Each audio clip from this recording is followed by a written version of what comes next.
A progressive tax is a tax in which the tax rate increases as the taxable amount increases. The term progressive refers to the way the tax rate progresses from low to high, with the result that a taxpayer's average tax rate is less than the person's marginal tax rate. The term can be applied to individual taxes or to a tax system as a whole, a year, multi-year, or lifetime. Progressive taxes are imposed in an attempt to reduce the tax incidence of people with a lower ability to pay. As such, taxes shift the incidence increasingly to those with a higher ability to pay. The opposite of a progressive tax is a regressive tax, where the relative tax rate or burden decreases as an individual's ability to pay increases. The term is frequently applied in reference to personal income taxes, in which people with lower income pay a lower percentage of that income in tax than do those with higher income. It can also apply to adjustments of the tax base by using tax exemptions, tax credits, or selective taxation that creates progressive distribution effects. For example, a wealth or property tax, a sales tax on luxury goods, or the exemption of sales taxes on basic necessities, may be described as having progressive effects as it increases the tax burden of higher-income families and reduces it on lower-income families. Progressive taxation is often suggested as a way to mitigate the societal ills associated with higher income inequality, as the tax structure reduces inequality, but economists disagree on the tax policy's economic and long-term effects. Progressive taxation has also been positively associated with happiness, the subjective well-being of nations and citizens' satisfaction with public goods, such as education and transportation. History. Early examples. In the early days of the Roman Republic, public taxes consisted of assessments on owned wealth and property. The tax rate under normal circumstances was 1% of property value, and could sometimes climb as high as 3% in situations such as war. These taxes were levied against land, homes and other real estate, slaves, animals, personal items and monetary wealth. By 167 BC, Rome no longer needed to levy a tax against its citizens in the Italian peninsula, due to the riches acquired from conquered provinces. After considerable Roman expansion in the 1st century, Augustus Caesar introduced a wealth tax of about 1% and a flat poll tax on each adult. This made the tax system less progressive and closer to an income tax. Modern era. The first modern income tax was introduced in Britain by Prime Minister William Pitt the Younger in his budget of December 1798. To pay for weapons and equipment for the French Revolutionary War. Pitt's new graduated income tax began at a levy of 2 old pence in the pound on incomes over £60, and increased up to a maximum of 2 shillings on incomes of over £200. Pitt hoped that the new income tax would raise £10 million, but actual receipts for 1799 totaled just over £6 million. Pitt's income tax was levied from 1799 to 1802, when it was abolished by Henry Addington during the Peace of Amiens. Addington had taken over as Prime Minister in 1801, after Pitt's resignation over Catholic emancipation. The income tax was reintroduced by Addington in 1803 when hostilities recommenced, but it was again abolished in 1816, 1 year after the Battle of Waterloo. A tax on incomes over a certain amount is a 2-bracket graduated progressive tax, similar to those still in use in Sweden. Bottom brackets of 0% are almost universal, whether they are called earned income credits or appear explicitly in tax tables. The United Kingdom income tax was reintroduced by Sir Robert Peel in the Income Tax Act 1842. Peel, as a Conservative, had opposed income tax in the 1841 general election, but a growing budget deficit required a new source of funds.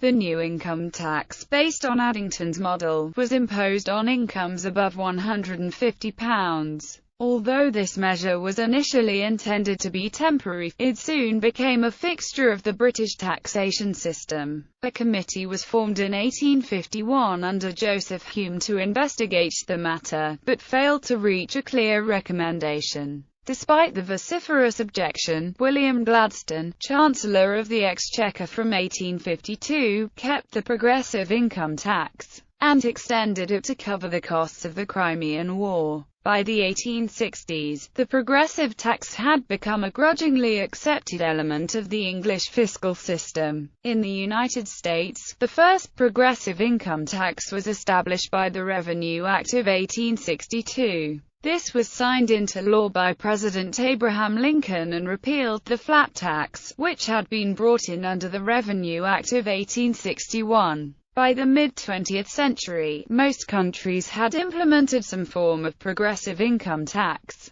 Measuring progressivity. Indices such as the Suits Index, Gini coefficient, Kakwani Index, Thiel Index, Atkinson Index, and Hoover Index have been created to measure the progressivity of taxation, using measures derived from income distribution and wealth distribution. Marginal and effective tax rates. The rate of tax can be expressed in two different ways: the marginal rate expressed as the rate on each additional unit of income or expenditure, and the effective rate expressed as the total tax paid divided by total income or expenditure. In most progressive tax systems, both rates will rise as the amount subject to taxation rises, though there may be ranges where the marginal rate will be constant. Usually, the average tax rate of a taxpayer will be lower than the marginal tax rate. In a system with refundable tax credits, or income-tested welfare benefits, it is possible for marginal rates to fall as income rises. At lower levels of income, inflation and tax brackets. Many tax laws are not accurately indexed to inflation. Either they ignore inflation completely, or they are indexed to the Consumer Price Index, which tends to understate real inflation. In a progressive tax system, failure to index the brackets to inflation will eventually result in effective tax increases, as inflation in wages will increase individual income and move individuals into higher tax brackets with higher percentage rates. This phenomenon is known as bracket creep and can cause fiscal drag. Economic effects. Income equality. Progressive taxation has a direct effect on reducing income inequality. This is especially true if taxation is used to fund progressive government spending such as transfer payments and social safety nets. However, the effect may be muted if the higher rates cause increased tax evasion. When income inequality is low, aggregate demand will be relatively high, because more people who want ordinary consumer goods and services will be able to afford them, while the labor force will not be as relatively monopolized by the wealthy. High levels of income inequality can have negative effects on long-term economic growth, employment, and class conflict. Progressive taxation is often suggested as a way to mitigate the societal ills associated with higher income inequality. The difference between the Gini index for an income distribution before taxation and the Gini index after taxation is an indicator for the effects of such taxation. There is debate between politicians and economists over the role of tax policy in mitigating or exacerbating wealth inequality and the effects on economic growth. For example, economists Thomas Piketty and Emmanuel Saez wrote that decreased progressiveness in U.S. tax policy in the post-World War II era has increased income inequality by enabling the wealthy greater access to capital. Conversely, a report published by the OECD in 2008 presented empirical research showing a negative relationship between the progressivity of taxes and economic growth. Describing the research, William McBride, a staff writer with the Tax Foundation, stated that progressivity can undermine investment, risk-taking, entrepreneurship, and productivity because high-income earners tend to do much of the saving, investing, risk-taking, and high-productivity labor. According to economist Robert H. Frank, tax cuts for the wealthy are largely spent on positional goods such as larger houses and more expensive cars. Frank argues that these funds could instead pay for things like improving public education and conducting medical research, and suggests progressive taxation as an instrument for attacking positional externalities. Educational attainment. Economist Gary Becker has described educational attainment as the root of economic mobility. Progressive tax rates, while raising taxes on high income, have the goal in corresponding effect of reducing the burden on low income, improving income equality. Educational attainment is often conditional on cost and family income, which for the poor, reduces their opportunity for educational attainment. Increases in income for the poor and economic equality reduces the inequality of educational attainment. Tax policy can also include progressive features that provide tax incentives for education, such as tax credits and tax exemptions for scholarships and grants. A potentially adverse effect of progressive tax schedules is that they may reduce the incentives for educational attainment. By reducing the after-tax income of highly educated workers, progressive taxes can reduce the incentives for citizens to attain education, thereby lowering the overall level of human capital in an economy. However, this effect can be mitigated by an education subsidy funded by the progressive tax. Theoretically, public support for government spending on higher education increases when taxation is progressive, especially when income distribution is unequal. Psychological factors. A 2011 social psychology study, using data from 54 countries, found that progressive taxation was positively associated with the subjective well-being, while overall tax rates and government spending were not. The authors added, "We found that the association between more progressive taxation and higher levels of subjective well-being was mediated by citizens' satisfaction with public goods, such as education and public transportation." Tax law professor Thomas D. Griffith, summarizing research on human happiness, has argued that because inequality in a society significantly reduces happiness, a progressive tax structure which redistributes income would increase welfare and happiness in a society. Since progressive taxation reduces the income of high earners and is often used as a method to fund government social programs for low-income earners, calls for increasing tax progressivity have sometimes been labeled as envy or class warfare, while others may describe such actions as fair or a form of social justice. Law professor Marjorie Kornhauser has suggested that much of the opposition to progressive taxation is caused by ignorance, cognitive bias,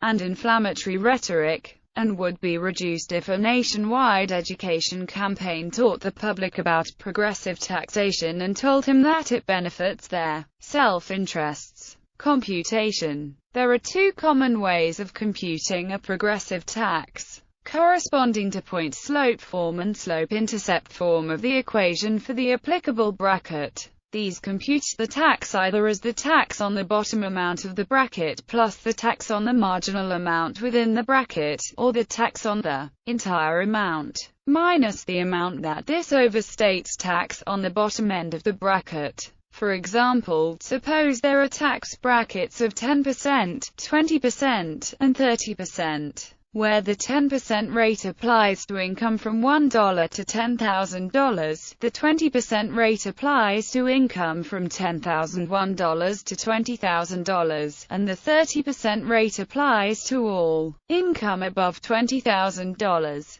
In that case, the tax on $20,000 of income is 10% times $10,000 plus 20% times $10,000 equals $1,000 plus $2,000 equals $3,000. The tax on $25,000 of income could then be computed two ways, using point-slope form yields. Geometrically, the line for tax on the top bracket passes through the point and has a slope of 0.3. Alternatively, 30% tax on $20,000 yields 30% times $20,000 equals $6,000, which overstates tax on the bottom end of the top bracket by $6,000 minus $3,000 equals $3,000, so using slope-intercept form yields. Geometrically, the line for tax on the top bracket intercepts the y-axis at minus $3,000. It passes through the point, and has a slope of 0.3. In the United States, the first form was used through 2003. For example, if the amount on Form 1040, line 40, taxable income, is over $7,000,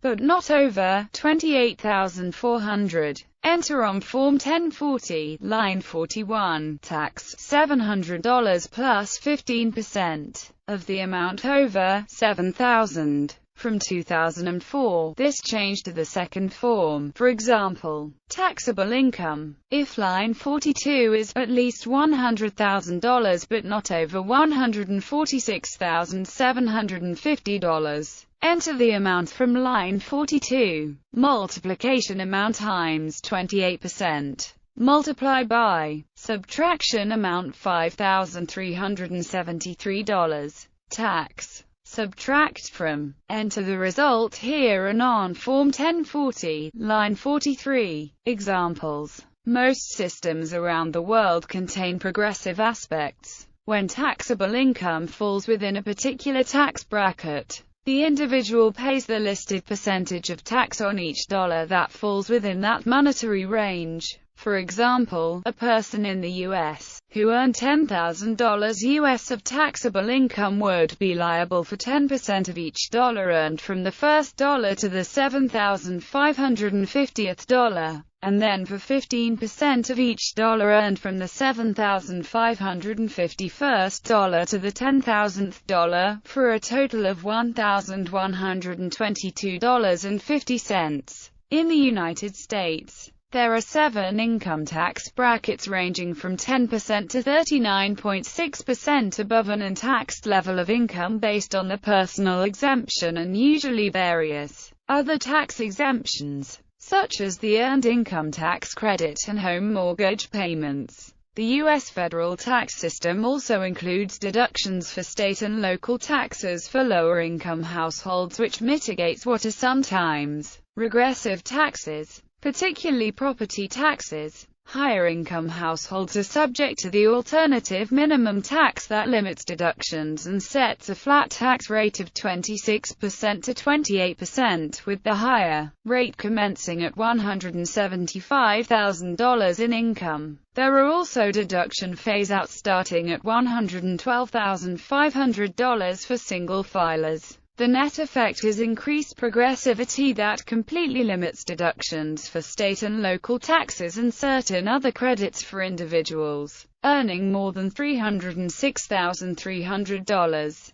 New Zealand has the following income tax brackets: 10.5% up to $14,000, 17.5% from $14,001 to $48,000, 30% from $48,001 to $70,000, 33% over $70,001, and 45% when the employee does not complete a declaration form. All values are in New Zealand dollars and exclude the earner levy. Australia has the following progressive income tax rates: 0% effective up to $18,200, 19% from $18,201 to $37,000, 32.5% from $37,001 to $80,000, 37% from $80,001 to $180,000, and 45% for any amount over $180,000.